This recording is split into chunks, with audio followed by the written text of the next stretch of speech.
চেতন সাকারিয়ার গল্পটা কি আপনি পড়েছেন, শুনেছেন, জেনেছেন?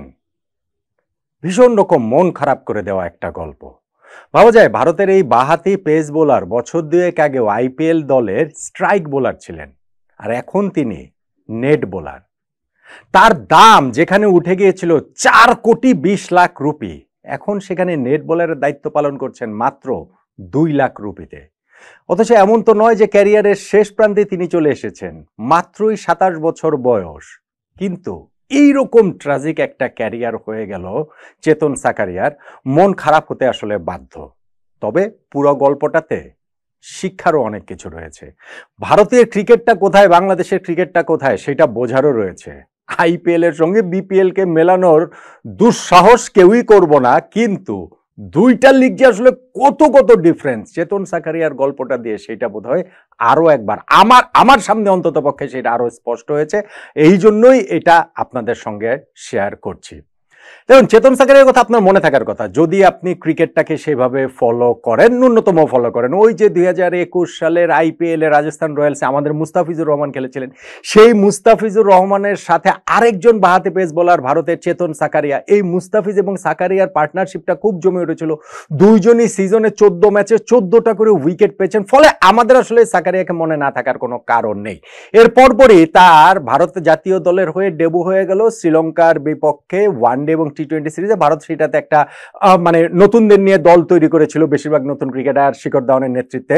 তিনি যেই একটা ওয়ানডে খেলেছেন সেইখানে 34 রান দিয়ে 2 উইকেট পেয়েছেন। দুইটা টি20 খেলেও একটা ম্যাচে বোলিং করেছেন, সেখানেও 34 রানে তার 1 উইকেট। খুব যে খারাপ ব্যাপারটা সেরকম বলা যাবে না। এরপর রাজস্থান রয়্যালস থেকে তিনি চলে যান হচ্ছে গিয়ে দিল্লি ক্যাপিটালস। চলে যান বলতে আসলে তাকে নিয়ে যাওয়া হয়, যেটা বললাম যে 4,20,00,000 রুপি দাম উঠে গিয়েছিল। পরের সিজনটাও তিনি সেখানেই খেলেছেন, অথচ ওই আর তিনি নিজেকে মেলে ধরতে পারেননি। সাকারিয়া দিল্লির হয়ে 2 সিজনে মাত্র 5টা ম্যাচ একাদশে খেলার সুযোগ পেয়েছেন। আরেকজন পেসার ভারতীয় খালিল আহমেদের কাছে তিনি তার স্পটটা হারিয়েছেন। এরপরে তো গত বছর তার একটা কবজিতে ভয়ঙ্কর ইনজুরি হলো, যেই ইনজুরির কারণে সাকারিয়ার ক্যারিয়ারটাই শেষ হয়ে যাবে এরকম আশঙ্কা করা হচ্ছিল। যাই হোক, 13 মাস পর তিনি আবার ক্রিকেটে ফিরেছেন এবং তাকে একটা টুর্নামেন্টে মুম্বাইতে খেলতে দেখে ওইখান থেকে ভারতের যে আইপিএল এর দল কলকাতা নাইট রাইডার্স, তারা তাদের নেট বোলার হিসেবে তাদের বোলিং কোচ হচ্ছে গিয়ে তাকে নিয়ে এসেছে, নেট বোলার হিসেবে তাকে খেলাচ্ছে মাত্র 2,00,000 রুপিতে। এখন চেতন সাকারিয়ার গল্পটা আমাদের সবার জন্যই জীবনের একটা শিক্ষণীয় গল্প, যে আমরা কোথা থেকে কোথায় চলে যেতে পারি এবং সেইখান থেকে কি অপরূপ উত্থান হতে পারে, আবার কি রকম মানে অবিশ্বাস্য পতন ঘটতে পারে। চেতন সাকারিয়া আসলে কেউই ছিলেন না, সেইখান থেকে তিনি রাজস্থান রয়্যালস এরকম পারফর্ম করে 4 কোটি টাকা তার দাম হয়ে গেল। আবার উইদিন কাপল অফ সিজনস তার মূল্য হয়ে গেল মাত্র 2,00,000 টাকা। জীবনের উত্থান পতনের গল্পটা চেতন সাকারিয়ার চেয়ে খুব ভালোভাবে আর কিছু দিয়ে আসলে বোধহয় বোঝানো যায় না। এখন গল্পটার মন খারাপ অ্যাসপেক্ট তো রয়েছে, কিন্তু একই সঙ্গে ইন্সপায়ারিং অ্যাসপেক্টের জায়গাও কিছুটা আছে, সেটা আমি বলছি। তার আগে আমি বাংলাদেশ ক্রিকেটের কথা যে বলছিলাম, ধরেন আমি বিপিএল এর কথা বলছিলাম। হ্যাঁ, অবশ্যই আইপিএল এর বিপিএল তো এক না, বাংলাদেশের ক্রিকেটার এবং হচ্ছে গিয়ে ভারতের ক্রিকেটার সেটা তো আর এক না, দুইটা লিগও এক না। কিন্তু খেয়াল করে দেখেন আমাদের বিপিএল এ এবার কারা কারা কোন কোন ক্রিকেটাররা খেলেছেন। বিপিএল এর মানে আইপিএল এর কথা বলছি, চেতন সাকারিয়া 2 বছর আগে যার মূল্য ছিল হচ্ছে গিয়ে 4,20,00,000 রুপি, তিনি এইবার 2,00,000 রুপিতে নেট বোলার হয়ে গিয়েছেন। আর সেইখানে আমাদের বিপিএল এ ধরেন সেই মেয়াদ উত্তীর্ণ শফিউল ইসলাম, সোহাগ গাজী, তারা রাজশাহী এইবারের যেই দলটি হয়েছে দুর্বার রাজশাহীতে তারা খেলেছেন। কি হিসাবে খেলেছেন, কোন যোগ্যতায় খেলেছেন, আমাদের ক্রিকেটের মানটা কোথায় সেটা আপনি আমাকে বলেন তো দেখি। চিটাগাং কিংসের নাইম ইসলাম 38 বছর বয়সী, তিনি খেলেছেন এবং তিনি ভালোও করেছেন। আমাদের লিগের মানটা কোথায় আসলে সেটা তো এর মাধ্যমে কি আসলে বোঝা যায় না।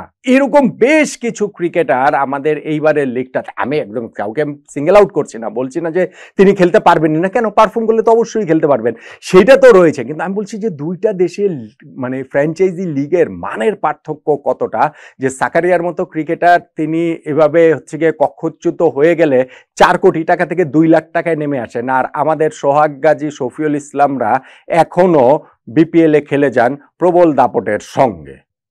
আর ইন্সপায়ারিং যেই পার্টটার কথা বলছিলাম, দেখুন বছর 2-3 আগে মোহিত শর্মা ভারতের এক পেস বোলার, তিনি গুজরাট টাইটান্সে নেট বোলার হিসেবে ছিলেন, মাঝখানে তার ক্যারিয়ার ওইভাবে খেই হারিয়ে ফেলেছিল এবং ওইখানে নেটে ভালো করার পর তিনি মূল দলে জায়গা করে নিয়ে গত 2টা সিজন গুজরাট টাইটান্সে খুব ভালো খেলেছেন এবং এইবার দিল্লি ক্যাপিটালস তাকে নিয়ে নিয়েছে 2,20,00,000 রুপিতে।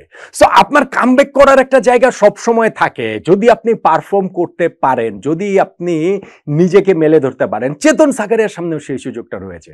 তার গল্পটা খুবই ট্রাজিক এখন পর্যন্ত, মানে এই মুহূর্তে দাঁড়িয়ে, কিন্তু সেইটা আবার একটা ইন্সপায়ারিং গল্প মোহিত শর্মার মতো হয়ে যেতে পারে তিনি যদি নিজেকে আবার ফিরে পেতে পারেন। আবারও তিনি ভবিষ্যতে আইপিএলে হয়তোবা দল পাবেন, আবারও তিনি হয়তোবা কোটিপতি হিসাবে এই দল পাবেন। আর আমাদের ক্রিকেটাররা আর আমাদের বিপিএলে সেইখানে দল পাওয়ার জন্য ভালোও খেলা লাগে না, আলাদা কিছু করাও লাগে না, কিছু যোগাযোগ লাগে, কিছু আন্ডারহ্যান্ড ডিলিংস লাগে, তাহলেই এই বিপিএলে টিম পাওয়া যায়। যেই কারণে আসলে আমাদের সঙ্গে বিশ্ব ক্রিকেটের তফাৎটা ক্রমশ বড় থেকে আরো বড় হচ্ছে। চেতন সাকারিয়ার যে গল্পটা, সেই গল্পটা ট্র্যাজিক পার্টটা তো রয়েছে, কিন্তু আমি আর একটু ইন্সপায়ারিং পার্ট যদি আমরা নিতে চাই, তাহলে সেইটা দেখে ভারতের ক্রিকেট তো বটেই, বিশ্ব ক্রিকেটেরই ইনক্লুডিং বাংলাদেশ ক্রিকেটেরও আসলে ক্রিকেটারদের এবং ক্রিকেট যারা হচ্ছে গিয়ে সংশ্লিষ্টদের ইন্সপায়ার হওয়ার মতো অনেক কিছু রয়েছে। চেতন সাকারিয়ার গল্পটা এই মুহূর্তে এই জায়গায় এসেই থেমে গেছে বলে আমার কাছে মনে হয় না। ইনজুরি যদি তার পথ চলায় বিরাট কোনো বাধার সৃষ্টি না করে, তাহলে এই চেতন সাকারিয়া ভবিষ্যতে আবারও তাকে নিয়ে আইপিএল নিলামে কারাকারি হবে বলেই আমার অন্তত মনে হচ্ছে।